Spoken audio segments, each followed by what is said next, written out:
Hey, hi everybody. Good afternoon, good morning. Welcome, and it's really nice to have everybody here today. Um, sorry. It's really nice to have everybody here today. Like I shared, please feel free to um forward specifically the link to somebody to join today. So I'm going to start off by speaking about the topic, what skills and jobs will AI replace today? Sorry. What skills and jobs will AI replace in the next few years? Please feel free to so yeah, this is going to be our agenda for today. Sorry, I'm a bit distracted. This is going to be our agenda for today. If you're students who is joining, I know like one or two students that are here specifically, but if you're a student who is joining and this is your first time joining the session, please feel free to introduce yourself in the chat so that we will know you.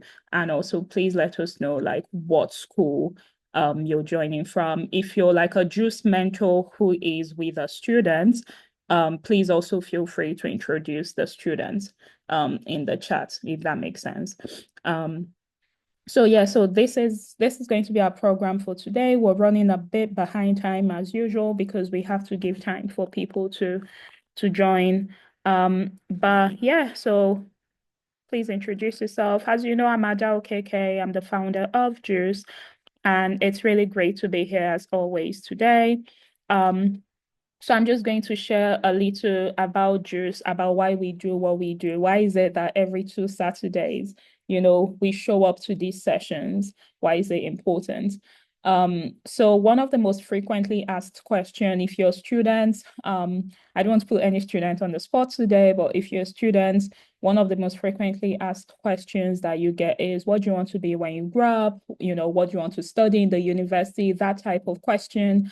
There are different iterations of it, but the gist is that, you get asked this question a lot. And usually, um, you might answer because you say, oh, I want to be a doctor because maybe that's what's expected of you from by your parents, or you think doctors are wealthy, whatever that is. But the point is that traditionally in Nigeria, we don't have a lot of career support for young people. We don't have a lot of people getting, first of all, there's not a lot of career exposure. So you think, oh, I want to be in the medical field, I'll be a doctor. You don't know that there are many other careers, even within the medical field outside of medicine, right? Um, Also, even when you decide that you want to be a doctor, or you want to be in the medical field and all of those types of things, there is usually, again, not a lot of career mentorship to support you to get there. So what that means is, okay, you say you want to study medicine, where do you want to study medicine?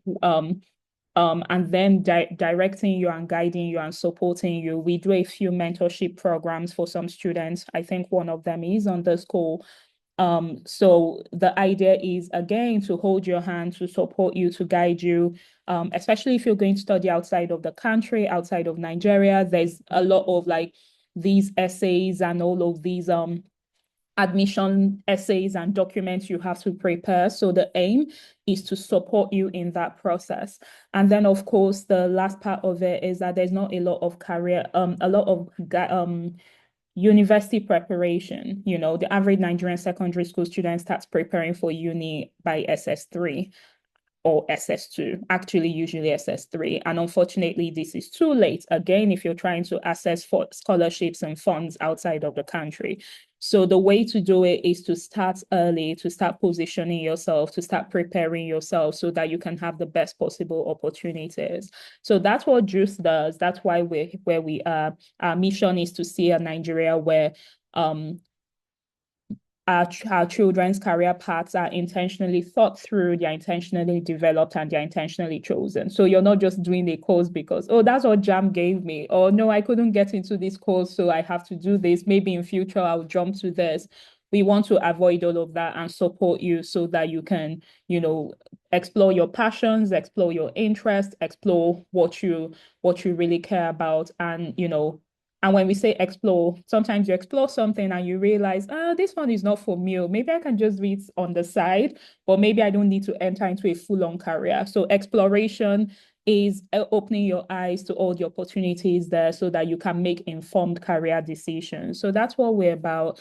We want to support you to build your future with purpose, with clarity, and intentionality. We don't want you to waver and to stumble. We want you, even when you're doing different things, when you're exploring with a purpose. So that's why we're here. So how do you come in? Um, Attend these meetings every 2 Saturdays. Like we've said, every 2 weeks, we have these meetings. If you're a young adult on the school, so when I say young adult, that means you graduated from the university, you're pursuing a career. You can become a part of JuCE by becoming a member of JuCE, becoming a mentor within JuCE, becoming a sponsor of the work that we do. We do some really incredible work here. Maybe one of these days, we'll take time to talk about many of the different things we do in terms of, then what we require sponsorship for. You can tell others about JuCE. Actually, outside of all these other things, number one, attending the meetings every 2 weeks. And this one, telling others about JuCE, that's most important to me. You cannot do, if you don't do anything else, no problem, but do these two. Telling others about JuCE, connecting others to JuCE. This is very important because we do a lot of hard work in this team, and this hard work is most useful when the people who need it, when the students who need it are benefiting from these sessions. So please connect a teenager to JuCE today, connect somebody to JuCE today so that they can really benefit from what we do. So yeah, tell others about JuCE, connect a teenager, and please connect with our social media, our socials, so LinkedIn, Facebook, IG, Twitter. Please connect with us and engage the tweets that we make. But like I said, most important to me is attending the sessions every 2 weeks and telling others about you, specifically telling a teenager. And when I say teenager, someone in secondary school today, telling them about you. That's most important to me. So please support us in this mission and vision. And yeah, so that's why we're here today. So today we have a really exciting topic. Unless you're living under a rock, which I hope you're not, but unless you're living under a rock, you must have heard the word AI. Everywhere you turn these days, AI, AI, AI. So like the question is, what is AI? Why is it suddenly everybody's talking about AI? And what does this mean for you? I feel like that's like one of the most, like the two most important questions when you learn anything new. What is it? Okay. And then what does it mean for you? And what that means is that when you're asking what it means for you, you're trying to decide, especially as a young person, as a secondary school student today, you're trying to decide this AI that they say is so amazing and it's so wonderful and it's all of these things. What does it mean for example, I know Aniesa is on this call and she wants to study nursing. What does AI mean for you as a nurse? Right? Does AI impact your career as a nurse, or does it not impact your career? Like, will your career change in any, will nursing change in any way because of AI, or will nursing always remain the same and the same forever and ever? Is it one of those jobs or one of those skills that will stay forever, or is it one of those things that will change? So that's kind of the question you want to have in mind, right? I always give an example in terms of why it's important to think in this way. When I was much, much, much, much younger, many years ago, when I was in secondary school, I remember a friend of mine applied to the university and she couldn't get her first course. So she just got computer science. And I remember at that time, all of us laughed. And this was like 2009, right? So few years ago. But many of us laughed at it. It's like, she's going to open a business center when she graduates. And we just laughed about it. Like we thought it was so silly. We were just like, key. you know. What we did not know, on the understanding and the exposure we did not have, was that, you know, computer science was a huge deal outside of Nigeria. Even within Nigeria, we just did not know the extent and the limits. Our only association with a computer was when we go to a business center to print a document, and then there's somebody, and this is so long ago, and you probably cannot relate, but there's somebody who would sell 30 minutes to you browse on the computer. Now you can browse on your smartphone. You can do whatever you want on your smartphone. Then to do anything, we had to go to the business center if you had a computer at home. But the point is, that was what we thought. And then we graduate, and she becomes one of the, in terms of the careers that we had then, she quickly became one of the most successful people amongst us. And I think this is like a mindset to have, so that when you're thinking about your career, you're not thinking about it from the perspective of what you know today. You're also opening up your mind to think about it from what's happening outside of my environment, what's happening in the rest of the world, but most importantly, where is the world going in the next 10 to 15 years, when I'm going to graduate, when I'm going to be in the job market, so that I know that I will be successful. Okay. So that's the gist of what we do. That's why we're here today. So please, so please feel free to listen. We have Mr. Adedipo Adekombi. He's an entrepreneur. I'm actually just going to give him the opportunity to introduce himself. He has a really impressive profile. And I'm going to give him the opportunity to introduce himself. And very important, in the introduction, one thing we really like to ask is that we have that you tell us your secondary school, your university, and then what you wanted to, first of all, what you wanted to be when growing up, just in general, what did you want to be when you were growing up? Then what secondary school did you attend? Then what university? And then how you found your way? Then you can speak to us about the topic. So thank you so much, Deepball, for honoring us with your time. I've asked you to unmute, so if you can unmute, and then of course to switch on your camera so that we can engage with you. So thank you, Deepa. We appreciate you being here. And you can share your screen. I think I'll stop sharing now, and then you can share your screen if that's All okay. right. Thank you so much. Thank you, Ada. And I mean, well done to the entire JuCE team. This is usually one of the most fulfilling things I like to do, talking to younger people. And like you said, we didn't have a lot of mentorship growing up, right? So we're trying to help the younger ones choose better. Hello, everyone. My name is Dipo, and let me just share a tab that helps me articulate my thoughts so that I don't run out of place. Please confirm you can see my screen. Yes, I can. Oh, yes. Oh, yes. So my name is Dipo. Feel free to call me Dipo on this call. Growing up, I think my earliest memories of wanting to be anything was wanting to be an engineer.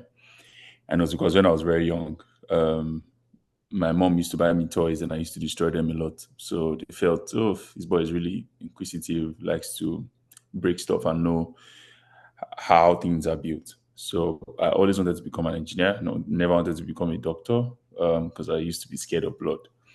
So yeah, that's what I carried on to secondary school. So my primary school, by the way, started in Adokiti. So if you're started in Lagos, you probably have a head start. My primary school started in Adokiti. I finished it in Lagos, and then I went on to Providence Heights Secondary School, Fagba. A very normal school, nothing extraordinary. Um, I don't think that I had, honest truth, the first day I resumed, I don't think that I had a goal. I think I was just in school for the sake of being in school.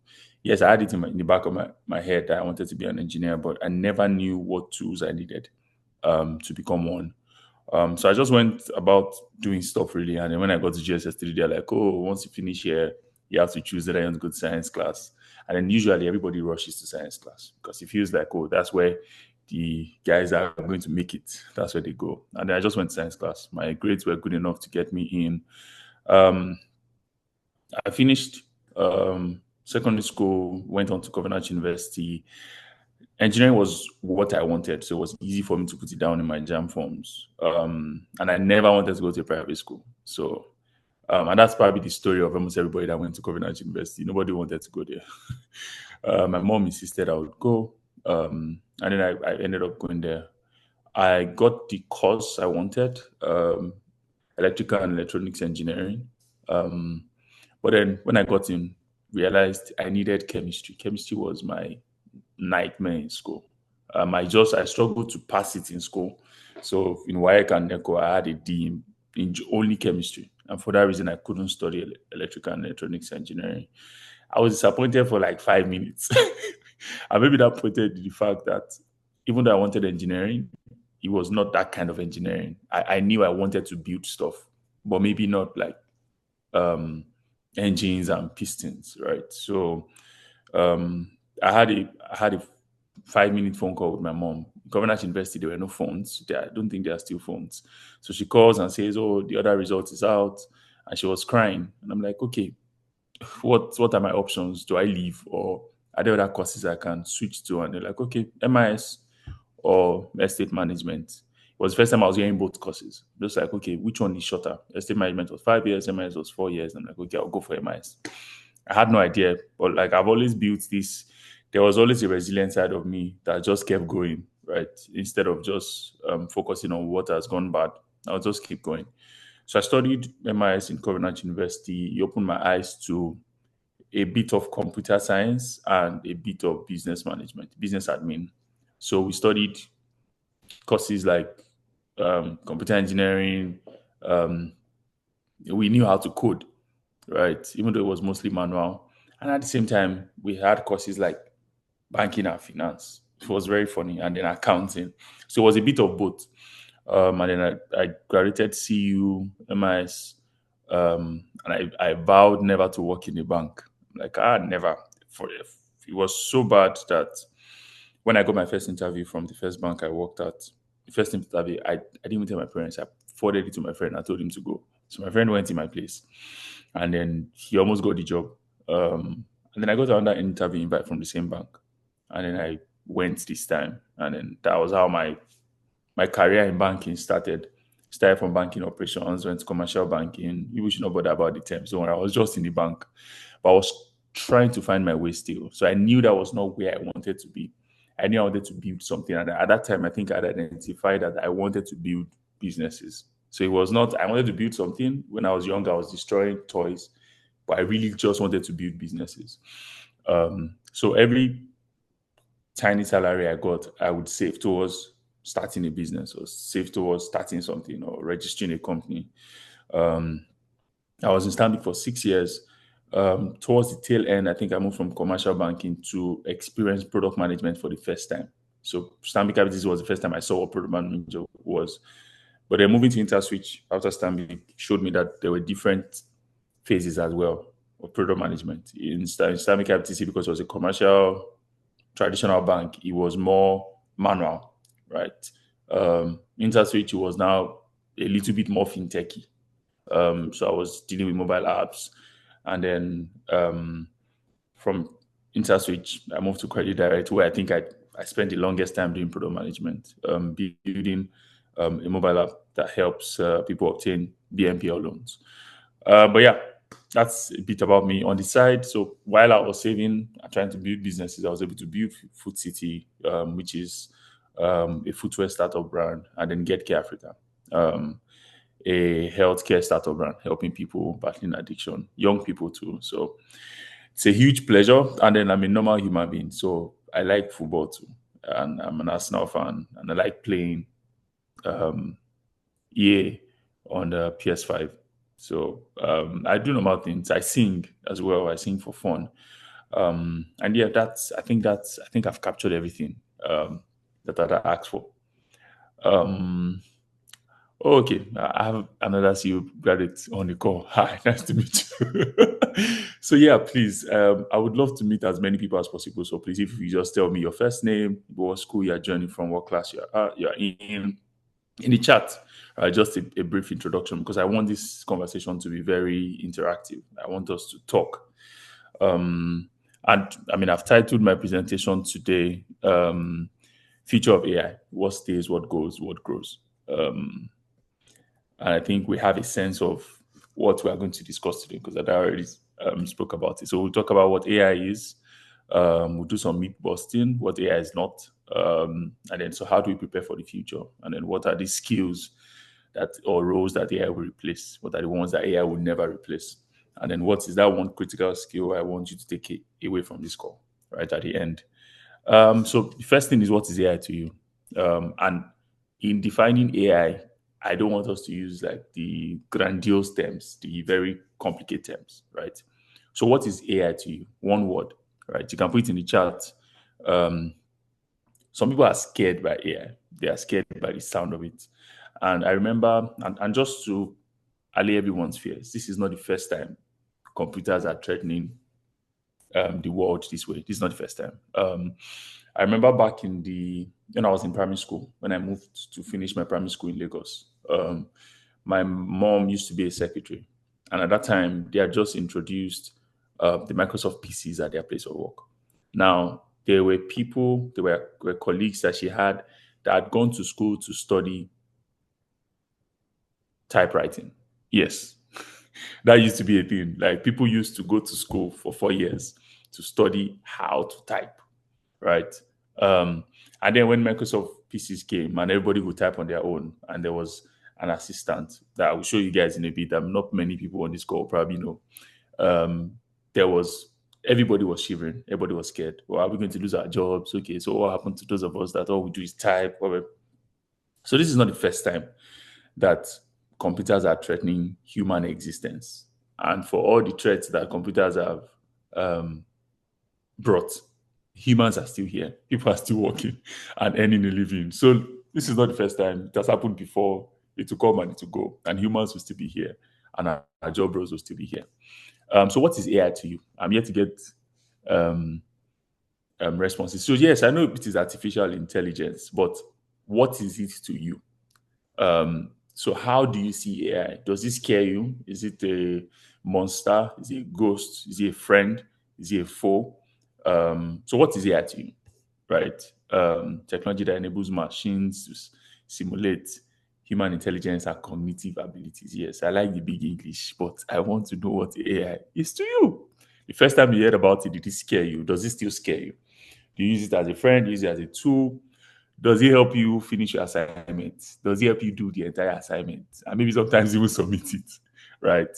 So I want us to be very, yeah, a software made by humans to help us in everyday living. I love that. I love that. Danbe is not scared by AI. And I love that. So I think that the first thing is to identify what AI is to you as a person, what AI is to you as a professional, what AI is to you as a student. And you have to personalize it because AI is different things to different people. For me, AI is my personal assistant. Um, you will not believe the amount of things that AI has done for me. For context, just to show you how big. So I'm in a place where I'm transitioning my footwear business to a startup, and the entire business plan, um, the entire deck that I did was done by AI. When it was time to build a new website, all the content that I needed on the website was drafted by AI. Now, that probably is the perspective I want us to see um, as from at this meeting. AI is an enabler. AI is just another tool. The same way you would not be scared of making a phone call, like not buying a phone, instead going to people's houses to talk to them. The same way you shouldn't be scared of AI. It's a tool that would help make your life easier, right? And I think it's important for those of us that don't have definitions yet, define what AI is to you. Now, a general definition is AI is when machines or computers are built to think, learn, and make decisions just like humans do. So it's always been here. It just gets more fascinating as time passes by. And my earliest memory of AI is this guy. I don't know if there's anybody on this call that can remember Clippy. Once, if you can remember Clippy, I think that popular joke is that maybe you should be married with 2 children or something. Clippy is my first experience with AI. So imagine me, a primary school student, getting back from school one day, and so my school was right in front of my mom's office. And then I'll just cross the road to go and see her after school. And then I'll open her system. That was the first time I was seeing a PC. Not a lot of people could afford it then. So probably only companies. And then I turned it on. I turned on Microsoft Word and I saw this guy pop up from the side. Oh, I was already fascinated. Okay, what is this guy? what is he supposed to do for me? And he comes and introduces himself and says, "Oh, I'm your assistant today. I'm supposed to help you. Is there anything you want to know?" And that was already AI, right? Yeah, MS DOS users are here. Oh, okay. All right, so that was already AI for me, because I'm like, okay, why do you think that I need an assistant? But I actually did, right? I didn't know my way around. So Clippy's job was to show you the way around the interface, Microsoft Word interface. You could ask a few questions. Most times, Clippy will tell you he doesn't have an answer. But just having an assistant on the side that wanted to answer my questions already did something to me. Felt like, oh, I had an enabler. I had a friend. Clippy for me was the earliest version of AI, and you can see AI in the little things we do, right? So when you talk to Siri or Alexa, right, and they understand your voice and they answer your questions, that is AI.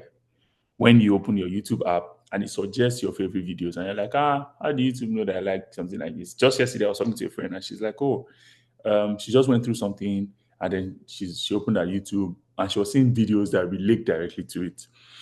There's a lot of voice data that your mobile phones collect, right? There's a lot of data that we see, that computers see from your chats, and then they are able to use that to suggest what they think you are most likely to watch. If you open my YouTube, for example, you would see football highlights, you probably see some TEDx conferences, and that's because that's the kind of thing I like to consume. That's AI learning what you like. So when you play a video game and the computer opponent gets smart, for those that play video games here, I mean, you can, on FIFA, for example, for those that play FIFA, right? The first game you play determines, there's a game you usually play when the game launches that will determine how difficult your opponent will be. That's AI.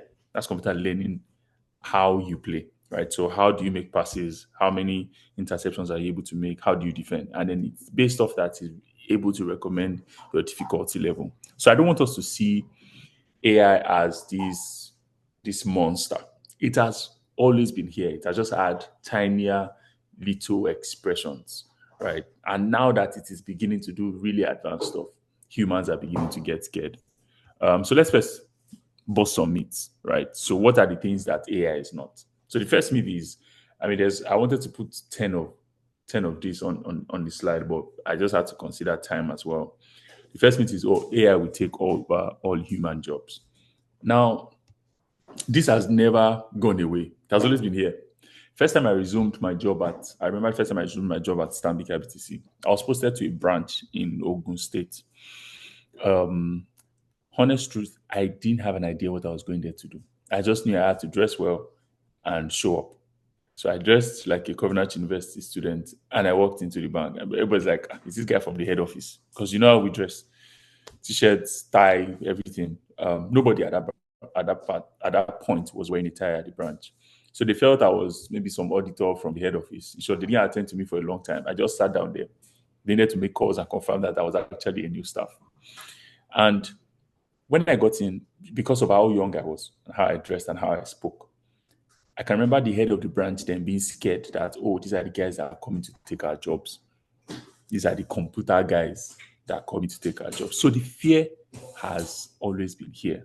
And we've always had tools that threaten human existence, right? So let's not see AI as something that has just come in 2025 and is threatening the entire world. No, there's been different expressions of it, and still humans are here. Still humans are working, right? So AI will not take all human jobs. I'm sorry to disappoint you. For those of us that think so, right? AI will automate some tasks, especially repetitive ones. But most jobs will evolve. They will not disappear. New roles will emerge, and human skills will still be essential, right? So back then to maybe 10 years ago in Nigeria, or let me say 15 years, there was no role like product management, for example, or it wasn't popular. So not a lot of people were product managers.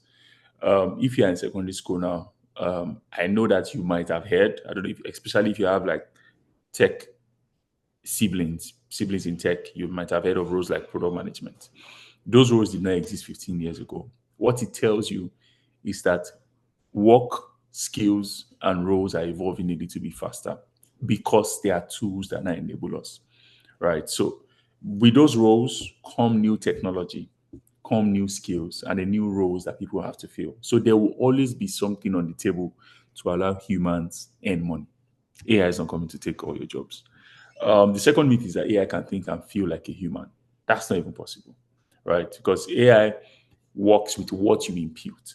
I've had so many problems. So to show you how personalized AI is for me, I use AI when I'm arguing football.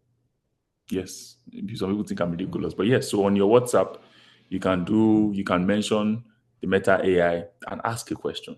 So sometimes on the group, when I and my friends are getting at it, I mention Meta AI and I ask the question. And there are many questions that we've asked, and Meta AI has gotten it wrong. For context, if you follow football, you know a very popular player called Thierry Henry. He's a legend. Played for France, played for Arsenal. And then some days ago, somebody on the group asked Meta AI if he had ever won an international trophy. And Meta AI said no. And that's a big lie because this guy has won the World Cup. So AI can never think like you because it works based on what is imputed. Your prompt basically is what determines what AI will give to you. So there's always going to be a human element needed, right? So there will never be a future where AI can think and feel like a human. And that's what distinguishes us. That's what will always make you relevant. So AI doesn't have emotions. You have that. AI doesn't have consciousness. You have that. Basically, AI doesn't even start to work till you prompt it. Do you get? Yeah, it's something has to prompt it to do what it needs to do, right? It doesn't have an understanding. It processes data basically. So if I feed AI 10 years worth of dirty data, wrong data, it will give me wrong information basically, right? So there's no genuine thought or emotion behind your machines, and that would always make humans superior, right? So that's another myth we're busting. The third one would be that AI is always accurate and objective. I mean, I've told you already, AI has gotten it wrong a lot of times, and it will continue to get it wrong, right? So what will happen is that data will continue to be trained a little bit more. We'll feed it more data, and then it gets more accurate. But it is never always accurate and objective. So for everything you get from AI, proofread it, right? Double check. AI systems can also be biased, right? Your AI can be racist. Yes, that's not a shock. Your AI can be racist, right? Because it's data that is fed in that is attributed. So if you had this mindset about AI before, I hope that these three truths can clear your doubt, right? So AI is not always accurate. AI cannot think and feel like a human. You would always be superior to AI, and AI will not take over all human jobs. So I think we can move quickly because I'm trying to run against time so that we can ask questions. So how do we prepare for the future? How do we stay ready? And even from your secondary school, there's an advantage that you can have over your peers if you use AI as a friend. So what jobs, right, or skills with AI replace? Can I ask this question? Can I get responses from people first? What jobs do you think that AI will replace? Maybe just type it in the comments. If there are people that want to unmute their mic and speak, what is maybe that one thing that you wanted to do in the past and you consider that, oh, AI might replace this in 5 years, and you stopped and you just did not do it? I'll just give like a minute. If there is nothing, oh, accounting, good. Video game development, that's a good one. I've always been scared for accountants, and I don't know, even before like this advanced AI, right? But back when I was in like 100 level, like all you people do is add and subtract numbers. Is that not is that not what a calculator does? So I've always been scared for accountants. But again, I will tell you a part of accounting that AI will not replace. It's the human side, right? So as a business owner, for example, I need consultants. When those consultants come, don't forget that I don't. So I suffer as a business owner who didn't study accounting. I suffer second degree ignorance. What second degree ignorance means is I don't even know what I don't know. First degree is you know what you don't know. So, for example, I know my limits. I know that I don't know anything in the medical sciences. I know that I cannot operate on a baby or on a human being. That's first degree ignorance. I know that I don't know it, and I don't want to learn about it because I don't need that knowledge. Now, I don't know what I don't know about accounting. So the first thing I want a a consultant to do is assess my business and tell me what I need. Now, you would need to get like a near perfect prompt to get AI to accurately tell you as a business owner what your business's accounting needs are. For example, last year I got an actual consultant and they told me that I needed to start paying tax. Before then, I didn't want to pay tax because I feel like, oh, Nigerian government is not doing anything for me. They don't provide roads, they don't provide water, they don't provide electricity. So why should I be paying them back, right? But by the time they outlined the reasons why I needed to pay tax, because okay, at some point you want to honor some contracts and they will ask you for your tax ID and tax clearance certificate. That is the part that AI cannot replace. So there's accounting software now that can help you in 5 minutes. You can set up an account and start to impute your numbers, and it can help you prepare books. But there's always going to be a human side. So what's the advantage for an accountant? For somebody who wants to be an accountant on this call, use AI as a friend. Use AI to get ahead. So start to learn. So there's accounting software like I know there's FreshBooks, there's QuickBooks, and then they have AI features in many of those applications. If you begin to learn that now, what you do is that you have an advantage over somebody that is just going to university to learn accounting and nothing else, right? So it's a tool that will always help you as a human being. It will always give you higher value if you can use it. Now, the consultants that we've been using, I didn't even have an idea what accounting software they're using, but they're charging us so much that I needed to transition to hiring my own accountant in-house. Now, hiring an in-house accountant meant that I needed to know somebody that knew how to use this new software. I got a man that was cheap. The only reason I got him was because he was cheap. There was no interview done. My friend was just like, Mr. Austin is so cheap. You can pay him the amount and he can start. And then I paid him for the first quarter. And when he joined, I realized this man knew nothing about QuickBooks or FreshBooks. All he knew was legacy software. Legacy software means the old guys, right? So the very archaic, bulky software that would not easily communicate with your applications, your other applications. So for example, we have a MoneyPoint account. I needed a software that can easily integrate with my MoneyPoint account so that I can collect all my transaction data and easily analyze them. And the only reason I'll be letting this man go is because he did not update his knowledge, right? He doesn't know how to use QuickBooks, doesn't know how to use FreshBooks, just the old accounting software. So it will always give you an edge to add an AI element to whatever discipline you want to focus on. So video game development, for example, yes, AI will replace some tasks. I think that's actually because again, software engineering on its own in the last 1 year has witnessed a big change. So now AI can code. Now AI can build applications. On this call, we can build a software from beginning to the end with AI without knowledge of code, right? But do you need a human element in video game development? Yes, right? Because who are people that are going to play these games? Human beings.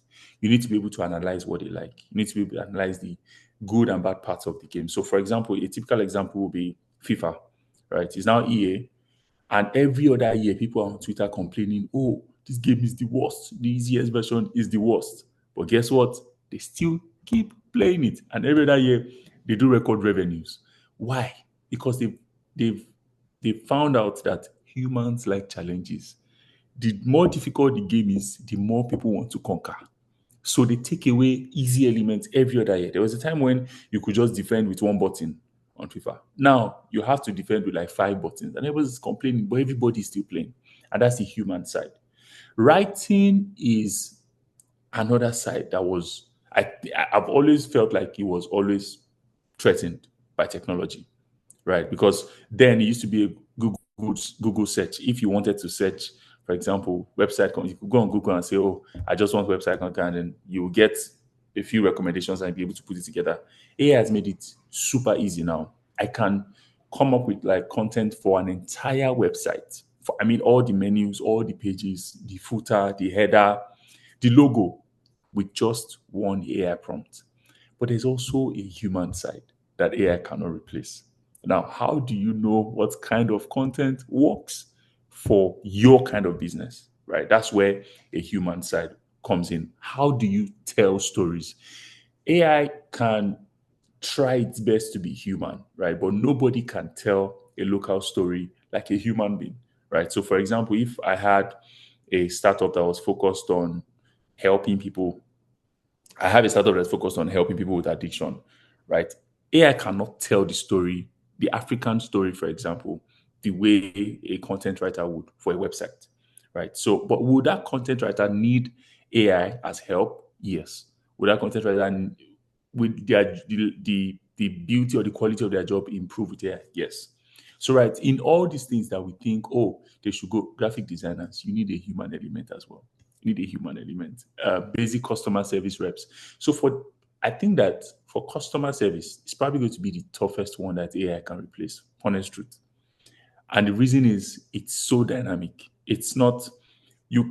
So the moment I call a company and I'm hearing a machine beep and I'm hearing, oh, press one to, I'm like, oh, people are not ready. I want to talk to a rep because I need somebody to hear me, understand what I'm feeling, and be able to give me a response based off how I feel. Right? Customers are different.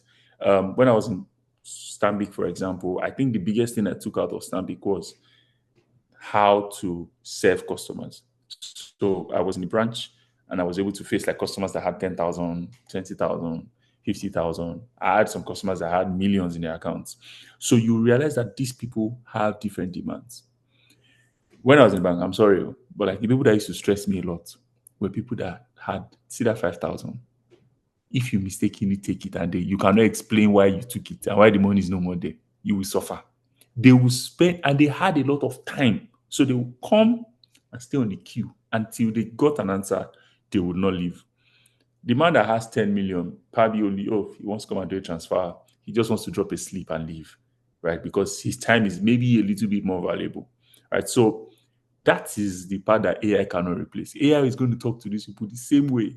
It's going to use the same voice. There is no form of empathy. There are no emotions. It's going to just go straight to answering your problems. And sometimes customers, they want something, but they don't know what they need. It's the human side of it that now says, oh, this is what you claim you want, but this is what you really need, right? So we can see with all these jobs that, oh, and again, yeah, Demlady has said it is easy to tell when someone used AI in their writing. There are some cues now that we look at, we're like, this is AI, this is AI. There's some words that you see and like, this is AI, right? So the human, I mean, this just shows us that the human side will always be relevant. There's no job that is particularly going away. What is happening is that the world is evolving again, and this will not be the last time, right? So again, I was saying it here, AI replaces tasks, not people, right? It will not replace an entire job role. Job roles are foundational, they will always be relevant. You always need some form of accounting. You always need somebody to drive you around. You always need a plumber, right? You always need somebody to write content for your website. What is changing is that there are some tasks, there are some routine tasks within those roles that will go away. So if you look at your job and it's mostly repetitive, so you come today, you do the same thing, tomorrow you do the same thing, it's rule based. It's like, oh, get to work at 8, at 9, you impute this, at 10, you get this output.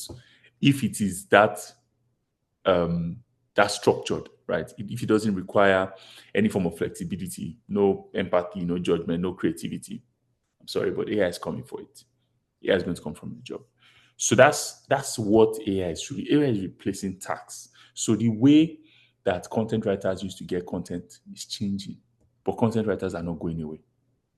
The way that accountants used to impute data is changing. Now, before, right, accountants used to print pages and pages of accounting books, right? Because then banks would only give you your bank statement in the bank. So you go to the bank, you ask for your bank statement, they'll print it like 40 pages of accounting statement, and then you carry that book and then go and start analyzing, and then they'll come with their barrels and start taking, oh, this debit, this is credit. Now, banks have evolved from doing that to sending you your bank statement in your email, right? So you can see your bank statement in PDF and Excel. What does that mean? You can collect data more easily. You can analyze more easily. You can use Excel functions to analyze how much came, the total debit and the total credit, right? What this has also brought is that now applications can integrate more easily. So I can integrate my money point with an accounting software. Now, if I was an accountant that was using a legacy software that didn't have any form of integration, I would suffer because it means that I will still manually download an Excel sheet and then upload, right? But now what the new accounting softwares are doing is, I'll just integrate with your bank account, link it up, and then I can see all the transactions as they happen in real time, right? So that's exactly what is changing, is how people get data, how people do stuff. That's it. So it's the tasks within your role that are going to change or that are going to be replaced by AI, not the people or not the roles themselves, right? Um, so look at tradition. I don't know if there's someone that you call that maybe used to walk into like traditional first bank branches. I mean, there are some that are still very traditional. But like 15, 20 years ago, first bank branches used to be popular for being big.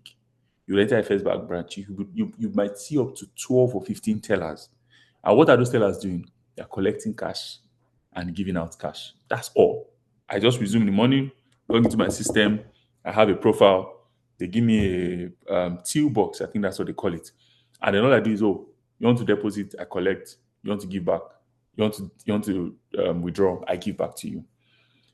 Walk into many of those same banks today, and you probably only see two or three tellers. GT has probably the fewest tellers nowadays. So you can see maybe one or two. And then when you want to transact, what they tell you to do is the ATM machine. So technology has always been here. It has always transformed roles. So for example, if I was a teller in the early 90s or I was a teller in the early 2000s, what should I have learned, right, to catch up so that my task doesn't get replaced? I should have learned ATM machine maintenance. And I had a friend that transitioned into that, right? He went and then learned how to maintain ATM machines. So then from a teller, they were sending him to ATM locations to manage ATM machines. And even if you sat as an ATM machine operator, right, and you did not still grow or improve, because then now POS machines are replacing ATM machines, right? So there would always be a need for humans to innovate around where they are. Being static or staying in one role and not learning will never help you, right? So again, just to stress the fact that those tasks are what we are replacing, not the people. So debit, collecting cash and depositing cash has changed. There are ATM machines in Lagos now that can collect cash from you, right? What it is doing is replacing the tasks that people used to do manually. And then what jobs and skills with AI never replace? And I think this is probably the fun side for me, right? These are the things that will probably reassure everybody on this call.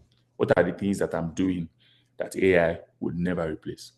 AI will never be able to think critically.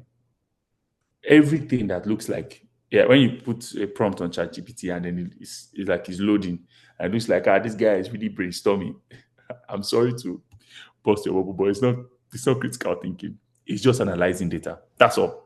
That's all. It's scrolling through thousands and hundreds of thousands of pages of existing data, and it's going to feed you something from say AI cannot replace Ashake. Okay, let's talk about that. So with music, AI is replacing a lot of things. So again, this is not the first time. Music production, for example, we see cases where in 5 minutes I can literally share my screen, open my Logic software, and create a beat for you in 5 minutes. That same beat used to take days in the 70s, right? Because what would people need? They'll need to come up with like a studio, you bring the instruments themselves, then you put mics on each instrument, and then you balance the sound. And then every time somebody plays in that mic, the sound goes to a big computer. Many of those computers were as big as some rooms, right? And then that sound is processed and then imputed. And then that sound is mixed, right? And balanced before it is now brought out as, it's a sample, it's a .wav file. Now, your laptop, your basic MacBook, is able to do that in a matter of seconds nowadays. Right? So this is not the first time that AI is tracking music. And then you can remember maybe 10, 15 years ago when trap music became popular. And then the traditional rap artists, for like Snoop Dogg, came out and like, what's trap music? It's rubbish, it's garbage. It makes music look too easy. It makes Snoop Dogg is not really singing a lot today because I think that he overlooked what technology was doing at the time. Trap music, it was easy to make beats because you could just, there were samples everywhere, and then your production software was able to churn out beats in seconds. So people were bouncing on beats and just singing. So again, music will never go away, but there are elements within music that will change. I can write a song, for example. I can write a song with the help of AI in seconds now. I can put in a prompt and say, I need you to play the role of a Grammy award winning songwriter and write me a love song with 4 lines, right? Set in this tone, right? It's two friends. I tell a little story, and AI will churn out music. I can use that, can help me write better music.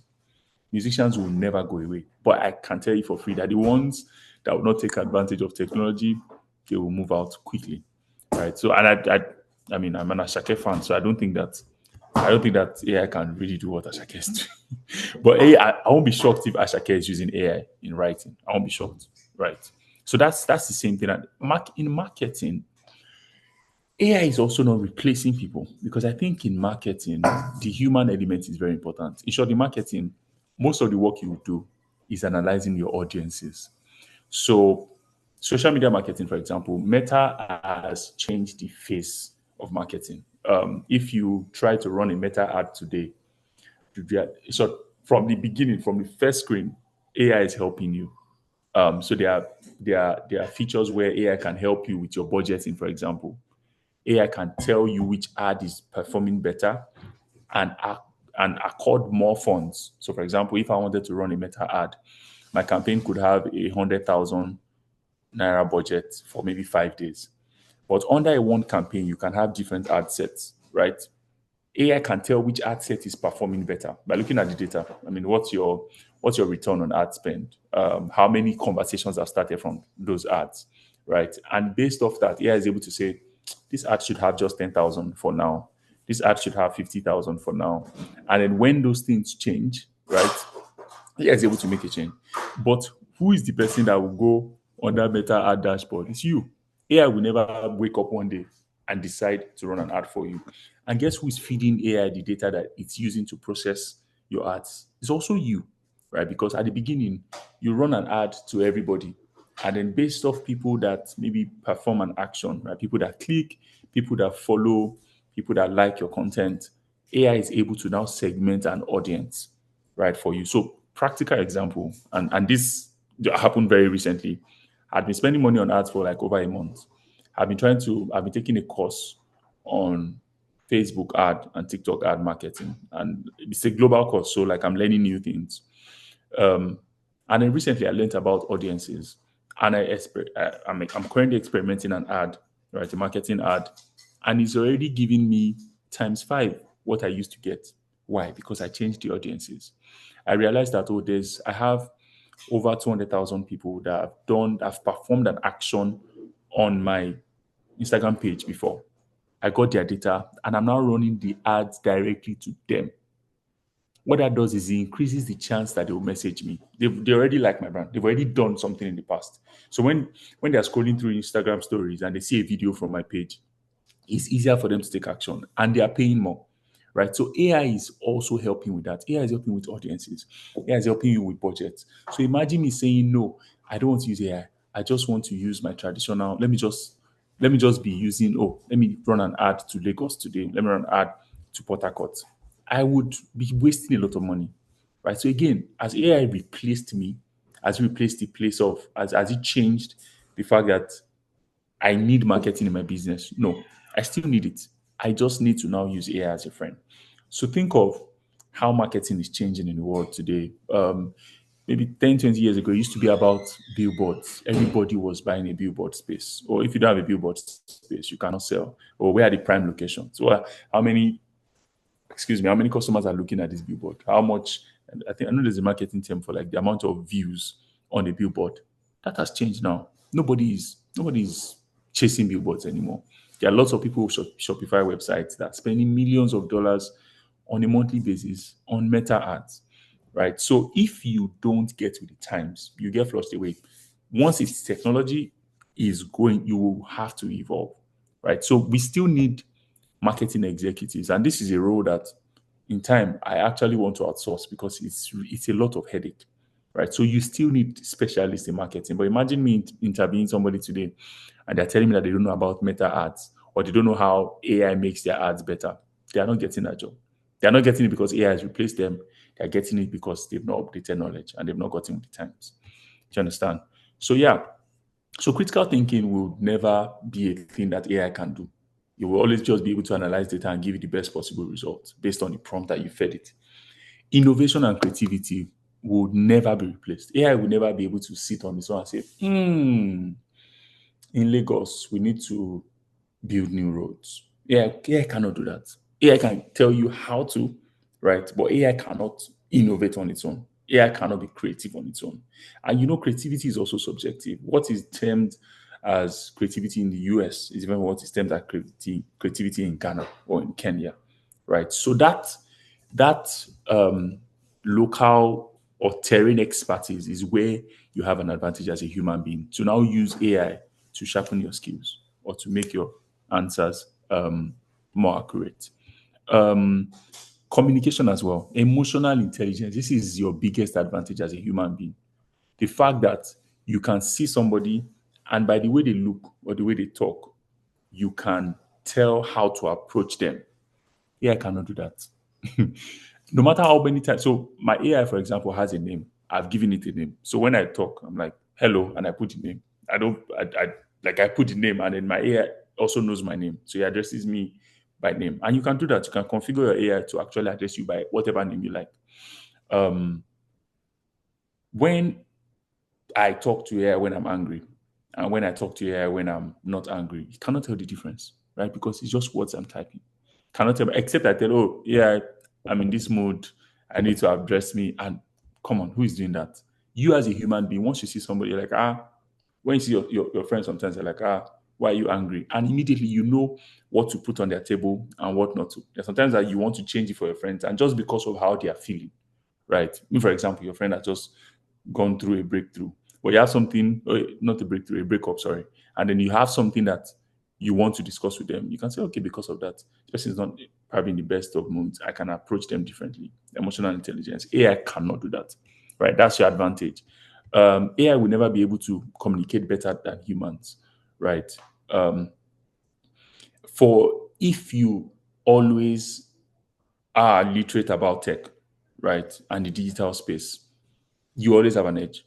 AI can never replace that. AI cannot know more than humans expect it to know. That's it. So it's the data we feed it. AI can literally tell you as much about Nigeria as the data that is available online.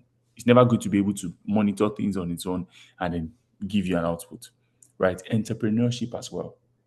I think this one is probably one of my biggest points because I found safety in this one that, AI doesn't know how to start business and register CAC, right? So I'm safe, right? So if you have a mindset of building something, I think a lot of people on this call should have a mindset shift from trying to walk somewhere to trying to build something. There is a lot of building that needs to be done in Africa. There is a lot of building that we've not done, right? So even if you're trying to walk somewhere on the side, have an idea to build something. Ada has built this platform, and that's why we can have this conversation, right? AI will never be able to do that.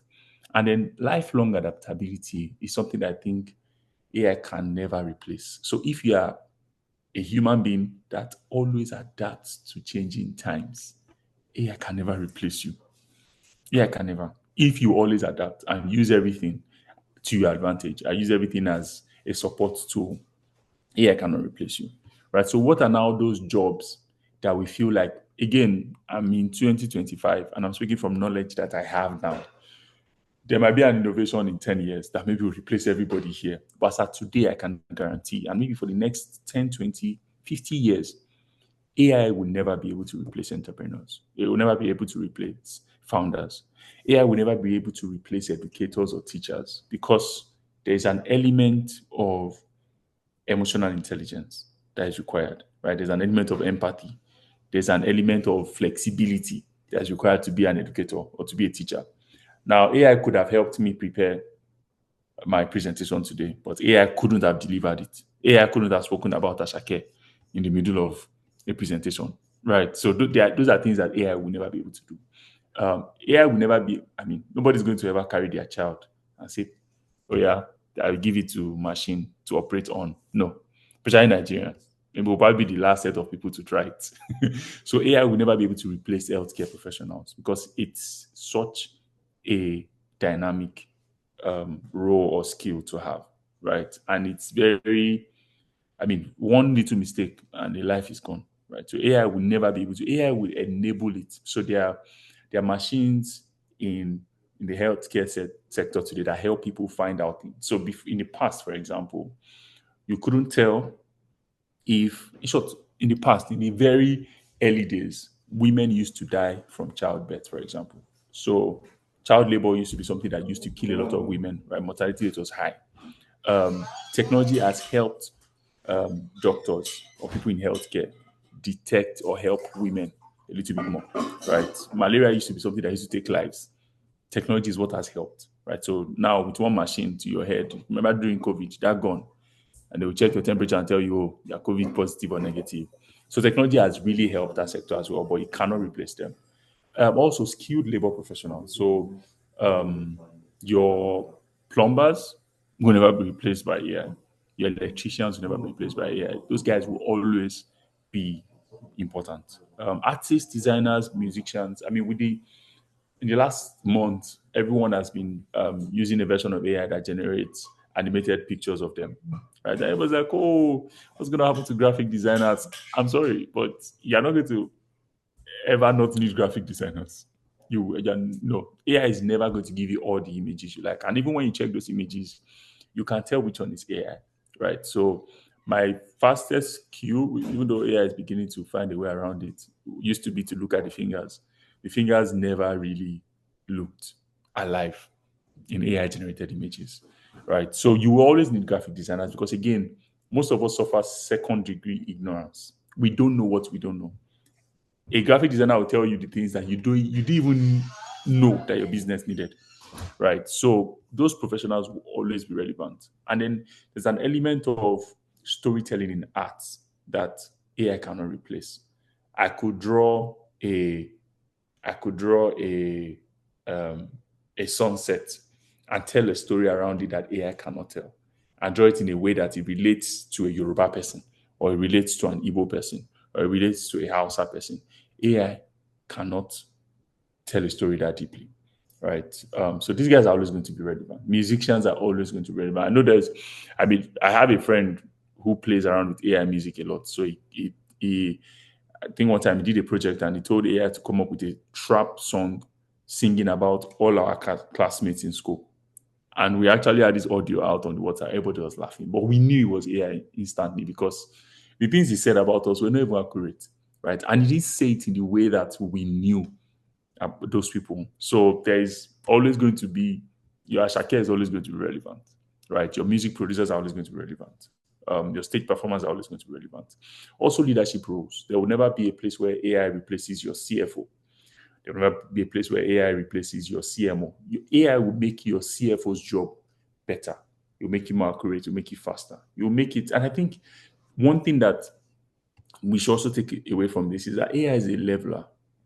So the same chat GPT that you have is, I would say, almost the same chat GPT that somebody in the US has. I'm saying almost because the difference is data. When you're asking your chat GPT in Nigeria about things in Nigeria, data is limited. So the level of information you get might not be crazy. But in the US, because there's a lot of data, right? They are more advanced. They've been in tech longer than us.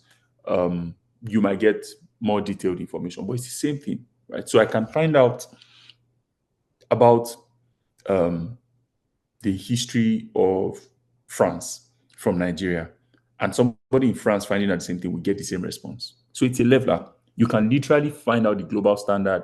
You now have the global standard of everything in front of you, right? So imagine what that does to your mind, right? In the past, I mean, and even with our education, we usually say, oh, schools are behind, the curriculum is behind. Okay, now you have the same data that somebody in the US has, right? What are you going to do with it?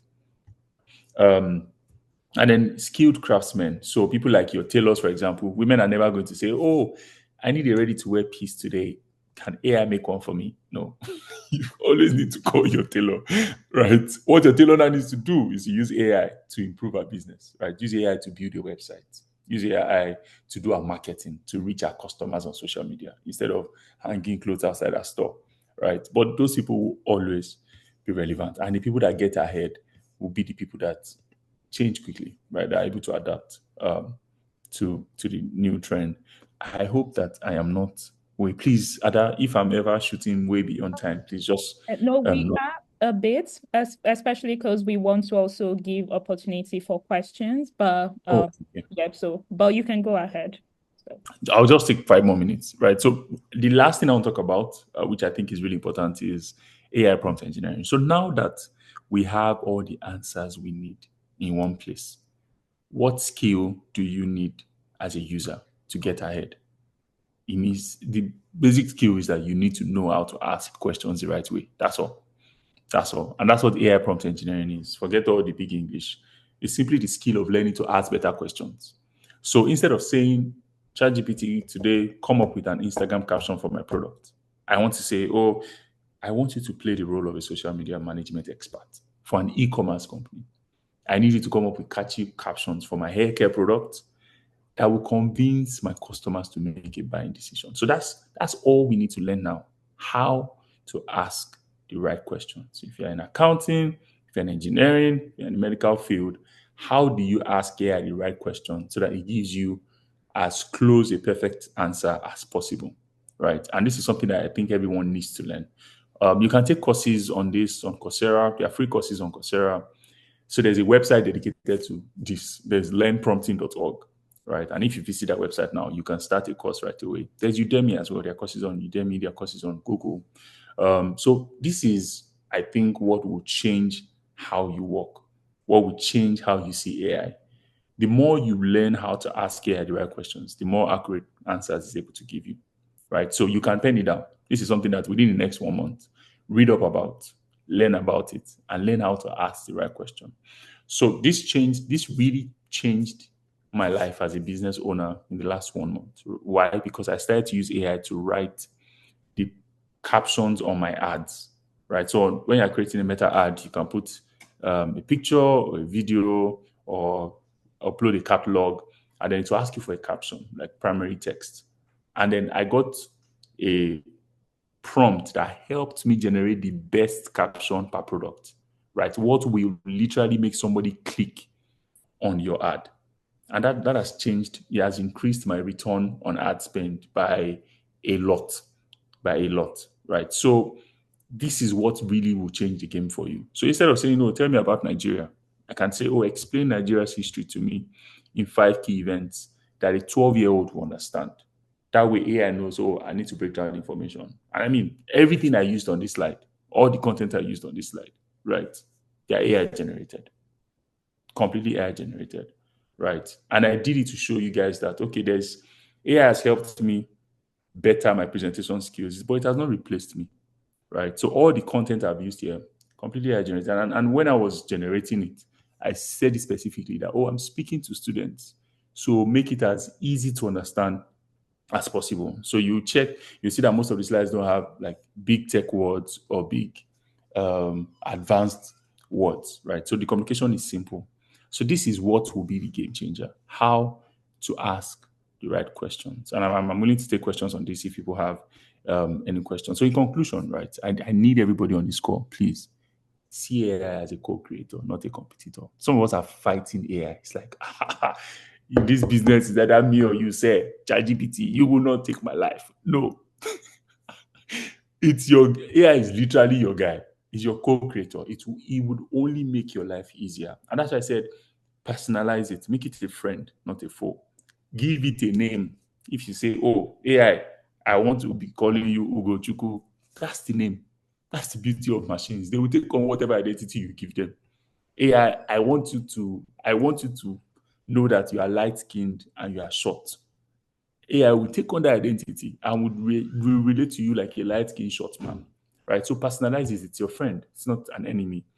Make AI your study buddy for the students here.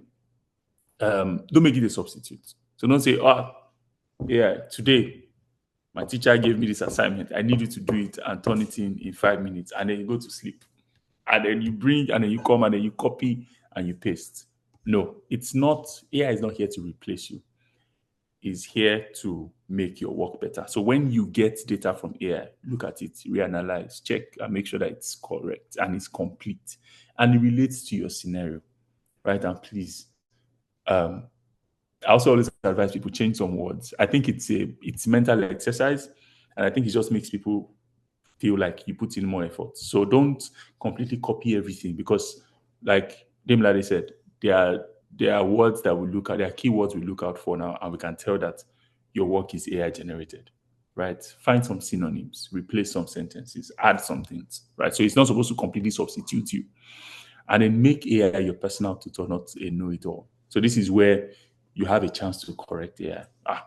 Thierry already has an international trophy, Oga. What you just told me is not correct, right?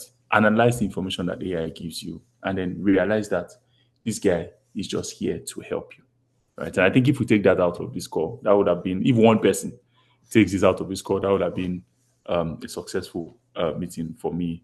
I hope I've not bored you guys. I hope I've done my best to explain that AI is not your enemy. AI is your best friend, and it will only make you better as a student, as a professional, as a business owner, as anything that you want to be. AI is just a tool that's here to assist you. Thank you for your time. I think we can now take questions. Ada?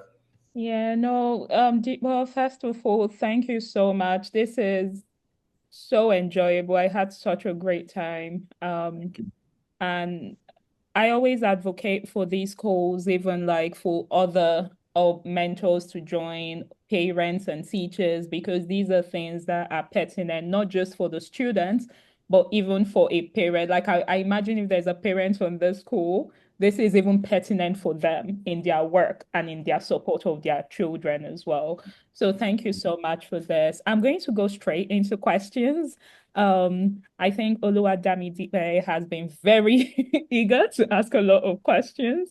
So we're going to give him that opportunity, or him or her. I'm not quite sure if it's a him or her. And I think they would be interested in speaking because they raised their hand at some point. So I've asked to unmute. Please, if you have any question, if you would like to speak, feel free to raise your hand or type it in the chat if you would rather just, communicate that way. I will take the questions. Quick one for the students in the Dancehall boys and girls hostels. If you have questions, please also feel free to drop it in the chat. Or if you would like to be given an opportunity to speak, please, raise your hand, let us know. Yeah, thank you. Dami, please go ahead. Um, thank you, ma'am. Tipo, I wanted to ask a question. You said I know you already mentioned that we can use AI as a tool and not like a substitute, and or like in the scenario of music. But my question is it that AI can make songs or that, but you have to edit it, or is it that AI can sometimes just wipe musicians out? I know you said that it can never replace people like Ashake because they can't present things, but is it like they can be more creative than us in it when it comes to the music standard? Okay. Great. Amazing question. That's great. So AI can only make as good a music as you can see as an artist, right? So, for example, if I have a knowledge of music genres, so there's R&B, right? There's Afrobeat, right? There's Afro house, there's Amapiano. The chances that I'll be able to tell AI I'll be able to give AI better information to give me the output I want. They're higher, right? So your knowledge as an artist, as a musician is still very important. Can AI make music today? Yes. Yes, completely. Now, can AI make music that would relate emotionally to you or to your audience as an artist would? No. AI cannot make music the way Ashake would, right? Because Ashake would take a particular situation and speak to it from his perspective. And that's why we relate so much to his music, right? Lonely at the Top went viral, right? Because One, the words and the way he told the story relates to a lot of Africans, right? The emotional part of music is probably the most important element. It's not about, I don't know if Ada will probably remember, there's a song we used to dance to at parties when we're younger. Um, um, it's Awilo Logumba. Now, we grew up dancing to that song, and we didn't know that that song was a heartbreak song. And we used to literally have dance competitions to somebody singing about heartbreak. Why? Because the elements of the music communicated a completely different emotion. It was a lot of bass guitars, it was a lot of drums, and it was a lot of very happy elements. So naturally the human mind interprets that as, oh, it's a happy song, so you dance to it. A very more recent example would be Omalay's So. So everybody was in the club dancing to So take my pain away. When we now started to analyze the lyrics, realized that it was a sad song. Now that emotional part is where you come in as an artist to be able to interpret what kind of sound should go with a sad song. Now compare that to the West. When you hear an Ed Sheeran, who is your favorite artist? Damipe, who is your favorite artist? I don't really have a favorite artist, but if I'm talking about a band, it's not Nigerian, it's One Republic. Amazing. One Republic. So One Republic sang this song. They're the ones that did everything that kills me makes me feel alive, right? Lately I've been losing sleep. They're the Uh, ones, right? Yes. When you hear that song, the elements communicate the emotions. It's like, oh, I always feel like doing the things that want to kill me. I always feel like doing the things that they say I should not do, right? And that's what the West has mastered. When you hear an Ed Sheeran emotional song, uh, um, um, uh, I'm trying to remember one of the songs. Baby, you look perfect tonight, right? It's Ed Sheeran. You can tell from the elements that it's a love song, that it's talking about a woman.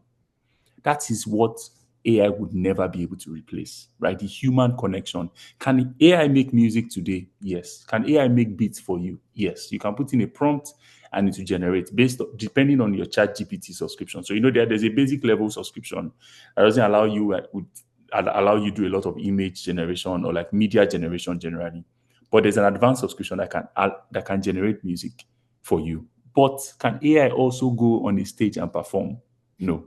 Burna Boy in the last maybe 4 years has grown global because of the way he performs, not necessarily the music.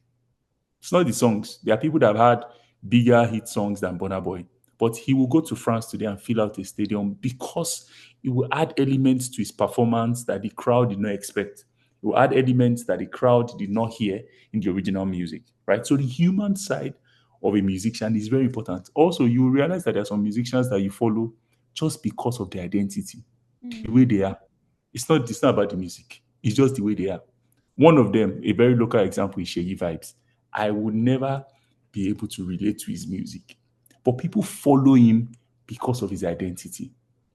Another one is Ashake. Ashake's wild growing. I mean, there's literally a kind of dressing that's called a kind of pants that's called Ashake pants, right? So there's a lot of style that is infused. There's a lot of things, and if you look at even the band you follow, there'll be a lot of other things that you like about them aside from their music. That's what AI will never be able to replicate, right? And that identity is always in your head when you listen. So there's no threats.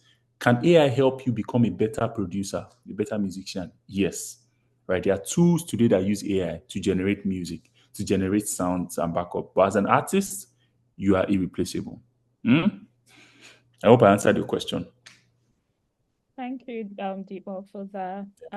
Yeah. I think there's one more question from Dami Lade. She says she has a question, so I'm going to let her. Dami, I'm sure you might want to unmute to ask, so I've just asked you to unmute if that's okay.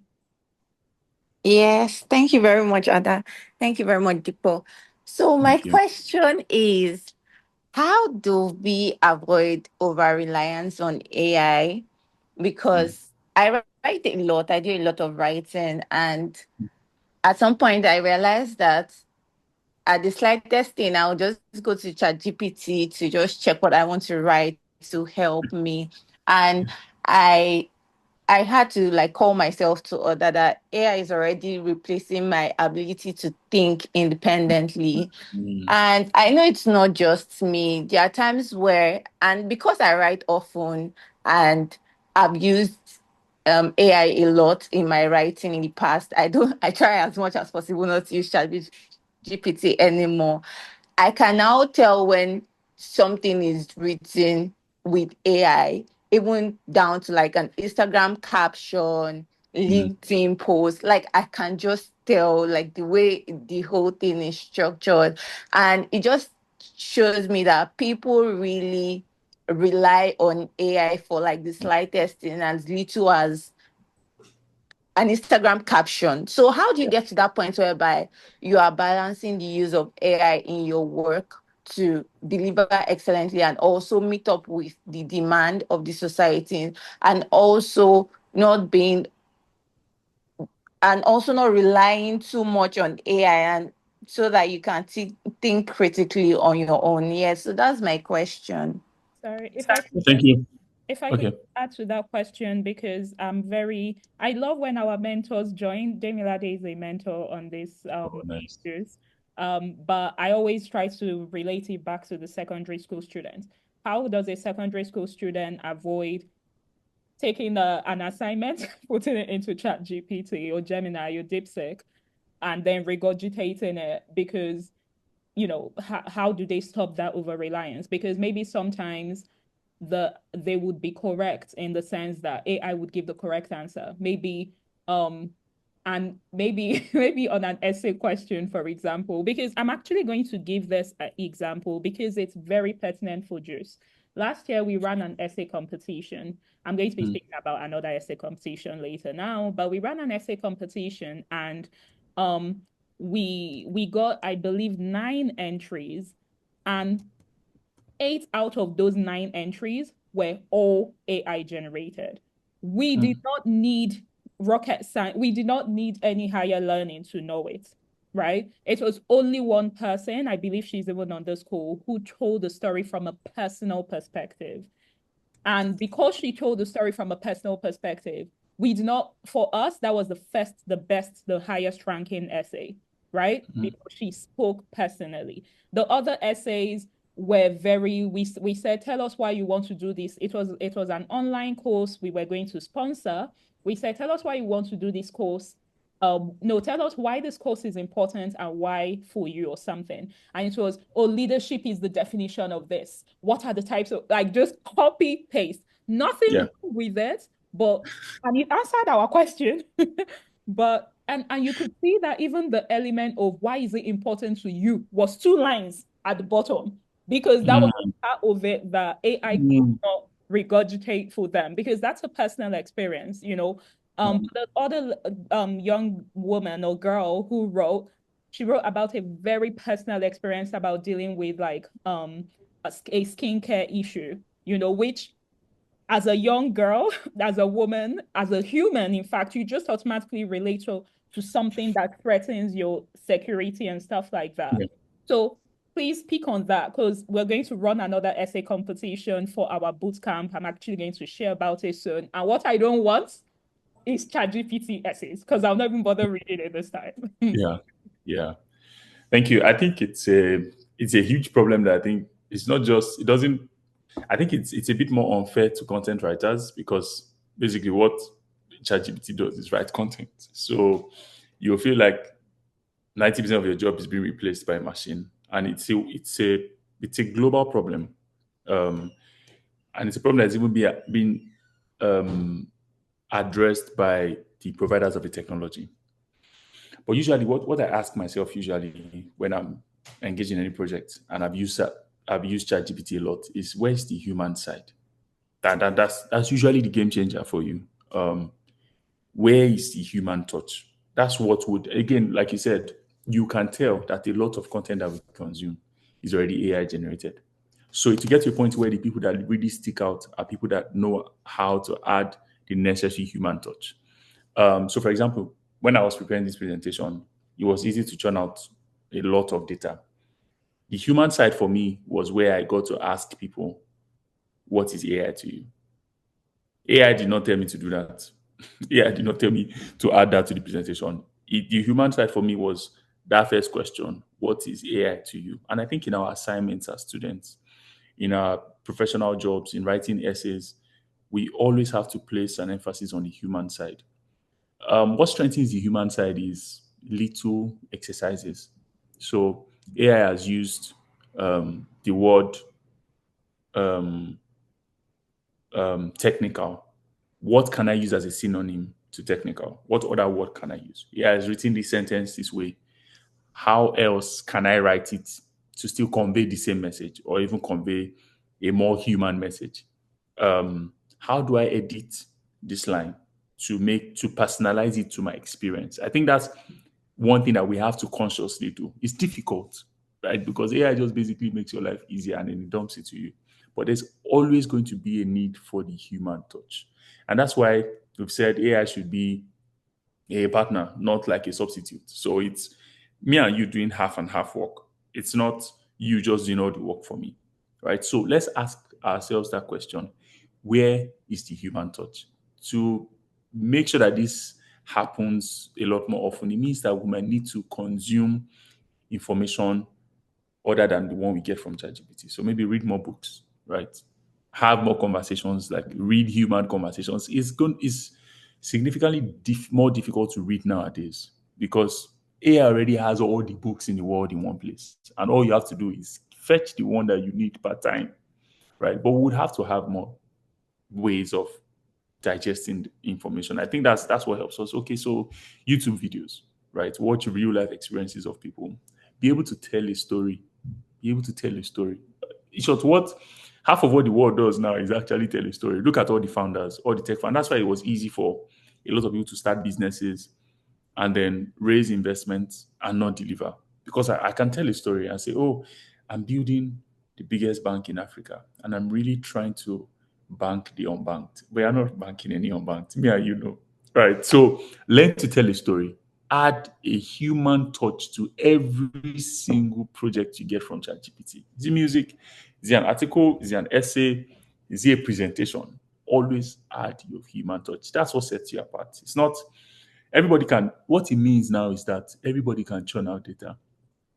The difference between the person that is good and the person that's excellent is now who can tell the story better. So we have to learn more storytelling and always learn to add human touch. So your assignment, when your teacher gives you an assignment, add a human touch. Understand why AI gave you that response. So apart from just consuming the data or the response, understand the underlying principles. Because if you were ever in a space where there was no technology, you'll find it difficult, right, to be productive. And you will have many of those instances in your life. Our brain constantly needs training. So there are scenarios where, oh, you're in a meeting, you had a presentation, for some reason, you cannot put it up. Oh, yeah, speak. What will allow you pick? Where will you pick from? At that point, oh yeah, speak. There's a board of directors in front of you. Speak. Okay, your presentation is not working. Okay, give us a summary, right? So we would always need that training. We would always need to find the human touch, and I think that helps us project by project, right? Content by content, caption by caption, essay by essay. If you learn to always add the human touch, eventually, when you are in a fix, you'll be able to deliver. For example, if my slides did not work today, I would have still been able to take this lesson because of how I will just start with a question. And when you answer my question, I can pick things to take from. Literally, if I go through this chat, I can pick out a presentation from this chat, right? Because I'm getting feedback from people. AI never recommended that, my prompts to ask a question. So always add the human touch. Always have your identity stamped on every project. Let everybody know that, oh, this is something that Dikbo wrote. This is something that Damikbe wrote. This is something that Ada wrote, right? And I think it will help us maybe reduce the reliance on AI. Nice. Thank you so much, Deepa. Thank you, Demi Lade, for that question, because I think it raised a very important conversation that we all need to be very conversant of. I'm just going to speak very quickly about our upcoming events. Next 2 weeks, we have Idris. I'm just going to share the screen. Idris Akande. He will be speaking to us about um, piloting. Basically, if you want to become a pilot or you want to be in the military. He's also going to speak about being a civil pilot. So not just, not just being a pilot in the military. But, I think this is a very fascinating world. And I think this is something that even if today you've never considered being in the military, maybe you didn't even know it was possible to be a pilot and be in the military, right? And there are lawyers in the military. There are graphic designers in the military. The point is, whatever you're doing, you can be in the military. So if you've never thought of that or that has never crossed your mind, I think this is a really exciting conversation we're going to be having in 2 weeks. And then sometime in June, I believe we're going to be, end of May, we're going to be doing Research 101. We're going to break down what it actually takes to research for uni. What does that look like? Starting from scratch, right? Like starting from what do I even want to study? How do I figure out what to study? How do I go about it? What Deepwell has spoken about today in terms of using ChatGPT positively, not just going and say, what course should I study? But like, using it, we're going to break it down and go one step after the other. So please, this is a really good conversation to be at. If you're number one interested, especially if you're interested in studying outside of Nigeria, and I keep emphasizing it because the process is a bit different and you need a bit of guidance. So this is a really good conversation. And then I would really like to share about our upcoming JuCE Africa Bootcamp. I really love that Deepwell kept speaking about how entrepreneurship is never going to be replaced by AI, because this is a huge deal. I keep saying it that you open your eyes and you close your eyes and open it in Nigeria, you see a problem to solve. You don't need to go far. You don't need to, I feel like Americans are out here like trying to solve the biggest world. Nigeria, like you just wake up and there's a problem to solve. And what that means is there's so much opportunity. There's a lot of excitement to be heard. If you really enjoyed Deepwell's speech today, he's going to be one of our speakers for the entrepreneurship part. So you're going to want to meet him in person because this is an in-person event. He's even more amazing in person. You're going to want to meet him in person. You're going to want to interact with him in person. You're going to want to get his support to actually build your business or your ideas in person. So this is going to be an in-person event. It's in August. It's going to be in Lagos, Nigeria. So if you're not in Lagos, if you have an auntie or uncle that lives in Lagos, this is a good time to start contacting them to let them know you'll be around in August. But most importantly, we're going to be running a scholarship program. There are 2 scholarship. There are in total 10 scholarships. So I need to speak about this carefully. There are in total 10 scholarships. But only 2 of them will be available to the people on the virtual call. The other 8, we're going to take them to low-income communities, so schools in some areas that might not have this type of education and this type of opportunity that we're presenting now. But the point is, we also want to reward the people who have been showing up to our sessions regularly. So there's going to be an essay competition. Please, I've already said it before. I've hinted. If you send me ChatGPT essay, I'll never even bother reading it, okay? But please, the essay says in 500 words, if you could be anything in the world, what would you be and why, right? This is the essay question, and this is your opportunity. Please don't think this has to be an essay where you're speaking big English. Like, just be a child and dream crazy things. Think about if money is not the issue, if your parents are not even involved. Like, because sometimes you want to do something, your parents are like, don't even bother.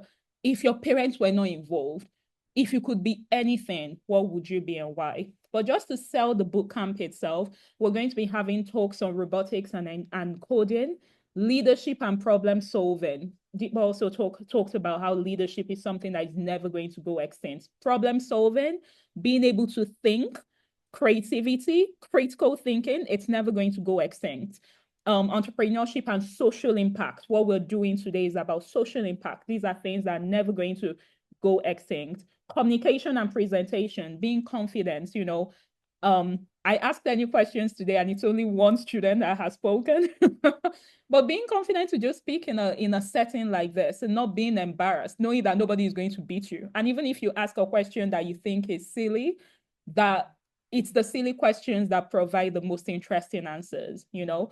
And we're going to end up the session with like a Shark Tank like like a shark. I don't know if you've ever seen Shark Tank, but basically you get to pitch your ideas to investors who will be sat and they will listen to you. And it's going to be amazing. There are going to be prize and cash gifts.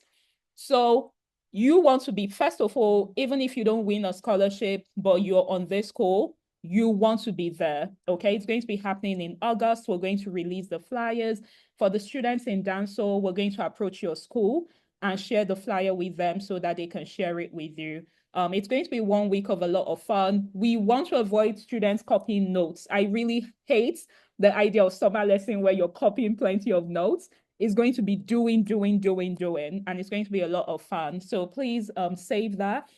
And if you participate in this essay competition, please reach out, send us your essay on our email at JuCE Africa, info@juiceafrica.org, or send us a Word document on WhatsApp. And we give that WhatsApp because there are, we understand that there are situations where people might not have access to emails and all sorts of things. But yes, and we are going to be running this till the end of June, right? So keep your essays coming in, keep them rolling in. Last but not the least, we have our Histoires in Motion. Again, we spoke about storytelling, about creativity. Chika is a content creator who travels around Africa to tell our unique stories. I'm very fascinated by Chika's story because Chika literally gets paid by international organizations to travel. If I knew when I was younger that this was a job possibility, my dad is on this call, but maybe law. No, I'm joking. I love law, but my point is, there are and this is what we're talking about, how the world is changing. There are careers that 10 years ago, if you spoke about them, people will look at you like, what are you talking about? But Chika, this is her job. This is what she does. Travel around the world, tell African stories. And we're going to be having an art exhibition showcasing that exciting documentary that she's done. And what's even more, we're hoping that we can have it to be like a virtual reality experience. So you put on the VR lenses and you can see and walk the grounds that she's walked, So it's going to be in Lagos as well, 27th to the 29th of May. But specifically, JuCE is hosting students on the 27th of May. So please contact us again on our email or our WhatsApp to indicate your interest so that we know you're interested. We know you're going to be there and we can cater for you appropriately. This is a good time to bring your younger brother or your friend or your neighbor. Just bring people along. These are fun opportunities and they are all the boot camp, except you win the scholarship, that's not free of charge. But the art exhibition is free of charge and it's going to be lovely. Jamie, I'm going to give you an opportunity to ask a question very quickly again, because I see your hand is up. Before we wrap up, I'm just looking for you to unmute you. Not quite sure why I cannot find you. Okay, found you. So if that's okay, you can just unmute to ask your question. Okay, thank you, Mom. Sorry to interrupt you. No worries. So, Mom, I wanted to ask some questions about the boot camp. Like, one, I noticed that on the form they said that you have to be 13 to 19 years old to join. And right now, like, I started school quite early and I'm like 12 right now, and I won't be able to do that. And another thing is that you said that I must have participated in at least 4 JuCE programs. There's sometimes that I'm not able to see when you're having these programs, and sometimes I don't even know. So this is like my second time doing this, and I really want to do it. And I don't know, and that's basically all I wanted to ask. Okay, so first of all, Dami, you're in dancehall school, and we've had quite a lot of interaction with dancehall, so you're eligible. if you're 12 but you're in secondary school, we put this age limit to make it quite specific because ideally we want secondary school students. So this is what I'm going to do. If you show up to two more meetings before August, send in your essay and we will consider it for the scholarship. But even if you're not able to get the scholarship, the JuCE Bootcamp is completely open to any students to participate.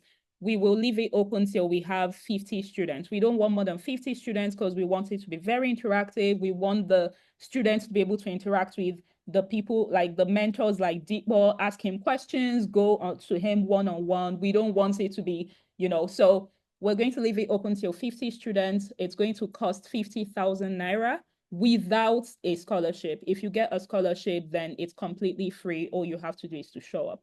So Dami, I'm going to go ahead and say you can send us an essay, but please show up to at least 2 other events before August. Okay? Does that make sense? And if you're not already, you can please add us on WhatsApp. If you join the WhatsApp group, you always see we post every week about our upcoming events. Okay, so you always see it, and we can continue that way. Okay, but thank you for your interest. I'm really happy you're here. I love how confident you are and how you're not afraid to ask questions, and that's important in life. So thank you so much. I don't know if there are any other questions in the chat because I'm about to wrap up. But if there are no other questions, I think this is a good place to end it. Sorry, somebody help me because my laptop is being silly. Okay. Is there any other question? I'm actually just trying to find this. Okay, found it. Okay. Not sure if there's any other question in the chat. Which is please, I have a question about the book. Okay, we've addressed that. Damn Imi Okay, well, no problem. You're going to sponsor him. So damn it, write your essay and will personally sponsor. Oh, thank you. That is so kind. I did not even see that. I'll handle his scholarship. Okay, so wonderful. Thank you everybody for joining, and we will see you in 2 weeks' time when we'll be talking about being a pilot and being in the military. So thanks for joining. Have a great day, everybody. Bye-bye. And thank you so much, Deepo. Like, incredible presentation. I had such a great time. The students, I'm pretty sure they had a great time as well. And thank you in advance for facilitating the entrepreneurship at the bootcamp. It's going to be so fun. I'm really excited. So have a great day, everybody. Bye.